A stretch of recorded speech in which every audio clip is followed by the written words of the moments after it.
దిగ్గజములు కనకపు కుంభముతో తెచ్చిన వినిర్మల ఆకాశ జలముచే అభిషేకింపబడిన శరీరము గలదియు, లోకములకు జననియు, విశ్వప్రభువుకు విష్ణుమూర్తి గృహిణియు, క్షీరసాగర పుత్రికయు నగు లక్ష్మీదేవిని నమస్కరించుచున్నాను.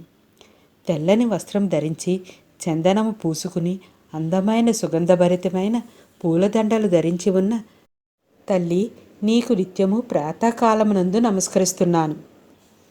దిగ్గజములు బంగారపు కలశముతో తెచ్చిన ఆకాశ గంగాజలముచే నిన్ను నిత్యము అభిషేకం చేస్తూ ఉంటాయి.